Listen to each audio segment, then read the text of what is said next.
Shalom, shalom, saints. It's the Bahahseyah here back with you. I'm doing this video for the brothers. I said for a long time that I wouldn't do a video for the brothers because according to Hebraic culture, they don't like the sisters to teach the brothers. I think that's ridiculous personally. But I will, be in alignment with, the culture and now just teach the sisters. But I had quite a few brothers approach me and they said, Bahahseyah, we want you to do some videos for the brothers. And here is one. I was like, well, the brothers might attack me. They might come for me. And they was like, if the brothers come for you, then I'll handle it. And I'm like, okay, Bahahseyah, let's do this. Okay, let's talk about polygyny. My thoughts on polygyny. Now, I think that before we start talking about polygyny, we need to talk about monogamy. Monogamy was the first marriage, and that marriage we know was ordained by Yah. When the scripture said a man must leave his mother and father and cleave to his wife. And so we know that monogamy is fine. There's nothing wrong with monogamy. If you want to be monogamous, you can be monogamous. We know that later on, Lamech was one of the first people in the Bible that we are aware of that took on a second wife. And so far, we don't see that there was any problems with it, with him taking on a second wife with the Most High. The Most High was not against it. And a lot of those things are talked about in the Mosaic Law. But let's get to the juicy part. This is my questions for the children of Israel. Why can't we master monogamy first before we start talking about polygyny? Let's use the Bible to make sense of this all. All right? The Bible says when you master small things, then you could be a master of many things. So if a lot of you brothers have never married, some of you never been married before. So why are you even talking about 2 and 3 wives? Why are you even considering that? Why are you talking about 3rd grade and you still in kindergarten? You still in kindergarten. You don't have any wives. But you're talking about these hypothetical wives in the future, like 3 and 4 and 5. As sisters, when you come to us to court us, single sisters, and you start talking about 2 or 3 wives, you don't even have one. It's very discouraging because it discourages guys because it seems like all you care about is the sex and the collection of women, and you don't have a reason why you want these women. You just want them. So it comes off very lustful. It comes off very whorish, and then we kind of like back off. We back away from you. If you want a second wife, I think men who are eligible and qualified for a second wife, men who's been married for a while, men who's been married for 10 years, they have not cheated on this wife. They have not beaten or abused this wife. All the children that you have with this wife, you raise these children. These children have become successful. I believe it makes sense. It makes logical sense to me that this man, and he has the financial means to take on a second wife. All of those things qualify you to be eligible to start talking about and even considering maybe a second wife. Because, other than that, no. If you don't have a job and you the type of person that do not like to work, and you can't really take care of yourself, and you busy living with other people, and you really struggling taking care of yourself, you are not ready to take on a marriage. Because once you marry a woman, she has to beg you to go to work. She has to really, really encourage you to work, things like that. It puts a lot of strain on marriages. Don't you know most marriages end because of money problems and problems with sex and money? So a lot of brothers, I keep hearing brothers telling women, don't pay attention to the money. Don't pay attention to the money. Sisters, you have to pay attention to the money. Money and sex are the top two things that causes people to have the marriages to go into divorce. A lot of people, especially the children of Israel, don't like to talk about unpleasant things. It might be unpleasant for you to speak about it, but you have to speak about it, because if you don't, you take the chance, a huge chance, that your marriage is going to end before it really get off the ground.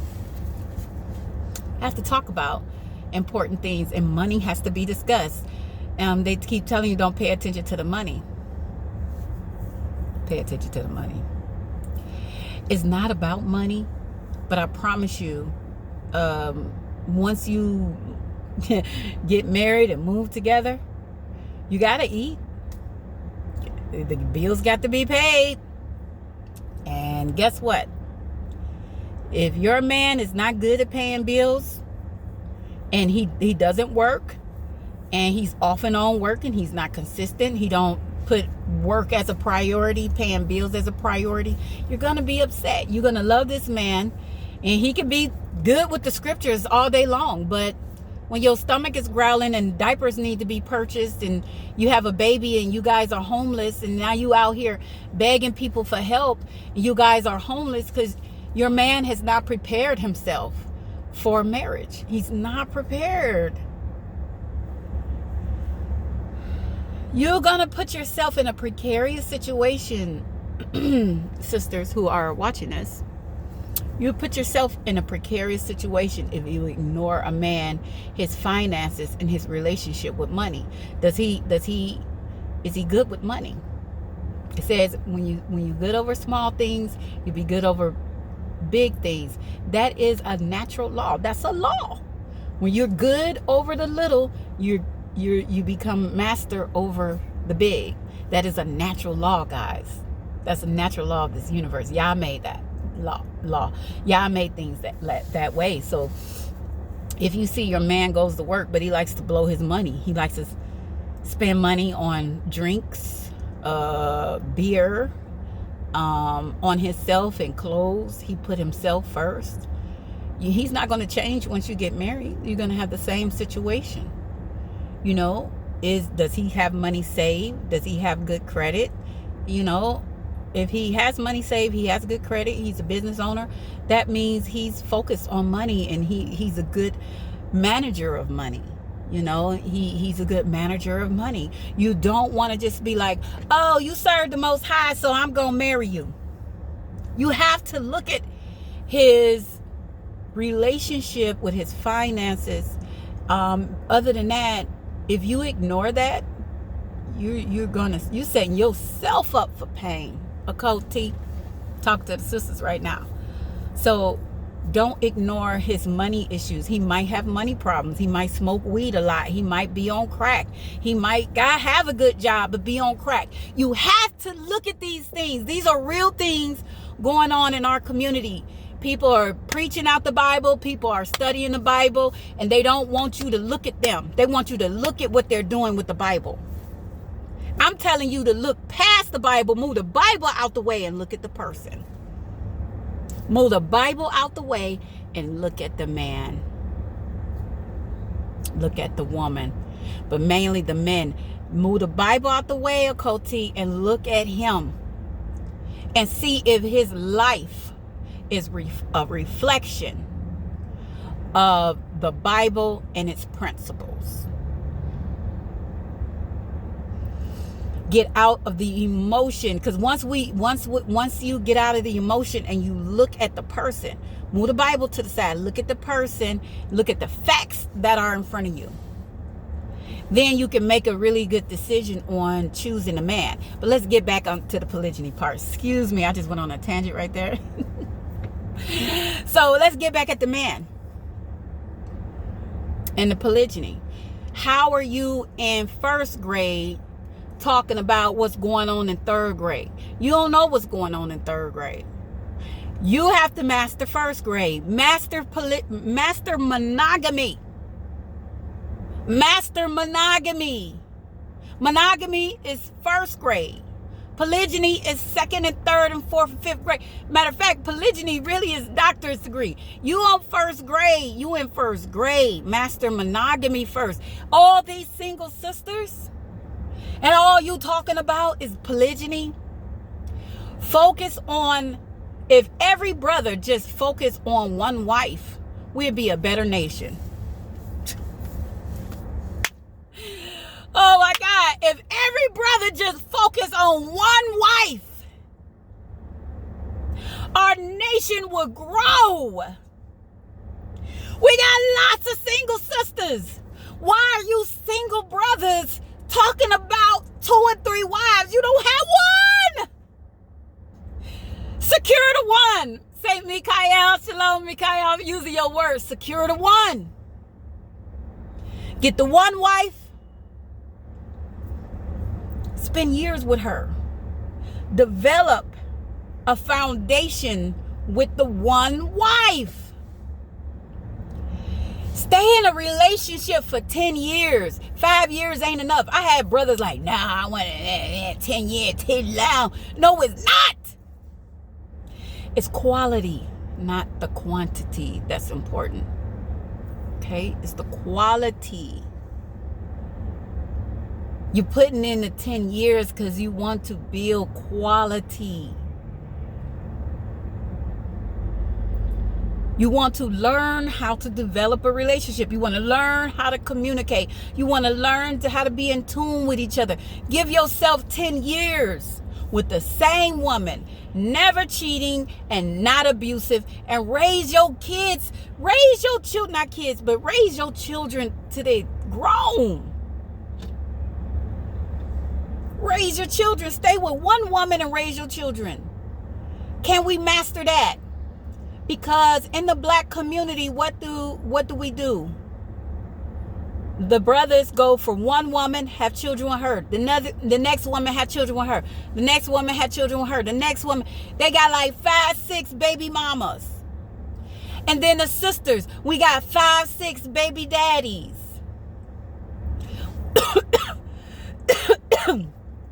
Why don't we master monogamy? One baby mama, one baby daddy. Master that first. That's wisdom. Don't even think about a second woman. Just think about one and pour into her. Pour into that family. The children she give birth to, pour into the children. Raise the children. Nurture the children. Just stick with the one. Have mastery over the one. And you will be able to have mastery over the many. Don't think about the many until you graduated from monogamy. We haven't even started monogamy. We skipping monogamy and going to polygyny. How you gonna skip first grade and get a doctor's degree? You can't. You can't skip first grade and go straight to college and get a doctorate degree. Be loyal to one. Be committed to one. Build the one. And the children that come from that relationship, build those children. Raise those children in your house with the one woman. Can we master monogamy? Let's take polygyny off the table right now. These men are so cocky and egotistical and all into themselves because they know they memorize all these scriptures. Because you memorize scriptures and you can kind of explain it real good, now you're all cocky. Why is it that when you read the Bible, you become cocky? The Bible is a guide to teach you how to live. Not to be cocky and think you know everything and you can just do everything. No. All these single sisters, every brother should get one wife. And it'd be plenty. It'd be plenty. It'd be plenty. Just all the men marry one wife. All these single sisters should not be single. Find the one. Secure the one. Be faithful with the one. Be committed with the one. The children that's there. Raise them for 10 years. Be good at it. Be consistent. Make your money. Make your money.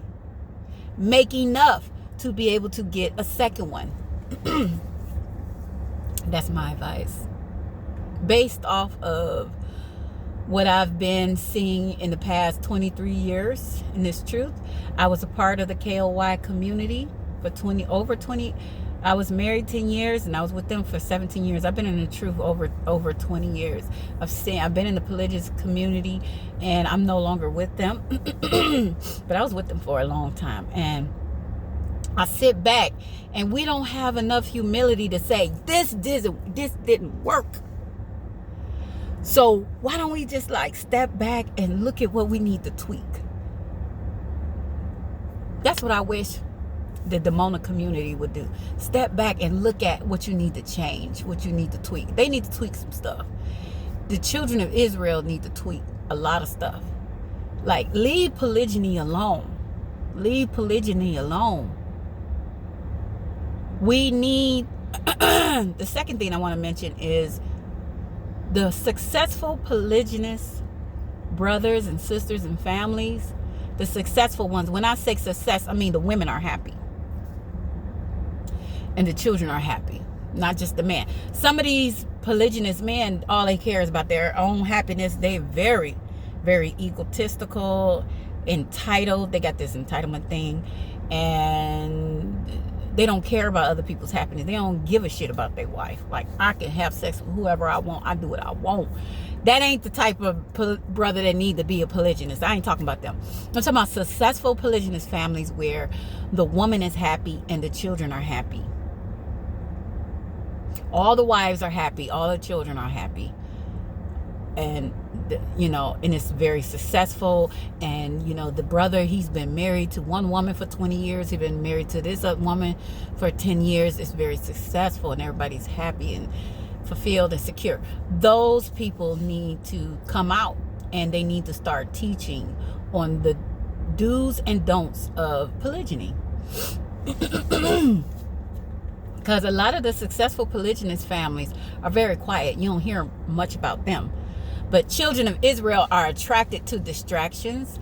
And the children of Israel tend to, be more drawn to drama. So all the drama that's going on in polygynous communities, you hear a lot about those. You hear a lot about the drama. You don't hear a lot about the happy people. So that's my little 2 cents, brothers. If you are watching this, really consider what I'm saying. Man, it's a lot of people out here destroying lives. They got a new wife every few years. And they haven't raised none of their children that they have with all these women. These women are single. You just made her into a single mom, and then you moved on. And now she's a single mom, and then you moved on to the next woman. Got children with her, and now she's a single mom. Actually, you're doing the same thing that you were doing in the world before you came into the truth. In the world, the men was hopping from woman to woman, making children everywhere. So now you in the truth and you still doing that, then no matter how many scriptures you read or memorize or be able to execute and teach, you still haven't changed. There's not a real change hasn't happened. The real change hasn't happened. You need to get one wife and stay with her. And if you can't stay with one woman, you need to contact me. Bahahseyah, just inbox me. You need to contact me and let's work on your issues, because you have some trauma somewhere that you need to clear up. If you're hopping from woman to woman to woman and you're promiscuous, you calling them your wives, but really you're promiscuous. So if you're being promiscuous and not responsible, there's a reason why you're doing that and you're not aware of it. I can help you become aware of what your issue is. Let me help you. Let me guide you and help you heal yourself and move on to glory. Just reading the scriptures and memorizing scriptures is not enough. You got to change in here. You got to change your behavior. You can't do the same things you did in the world. You can't come into the truth and do the same thing. You need help. The children of Israel, I find they don't value counseling. If they did value counseling, they would have financial success, marital success, relationship success, business success. You'll have success in all levels of your life if you value counseling, if you value healing yourself. Put yourself first. Heal yourself. So that's my little 2 cents on what I think about polygyny and monogamy. And like I said, you can't get a doctorate degree and you in 1st grade. Get that one wife. Secure that one. Be loyal to that one. Be loyal to your children and master monogamy. Then that you're eligible to be a polygynist. I love you guys so much. I really, really do. And I look forward to hearing from you. Shalom.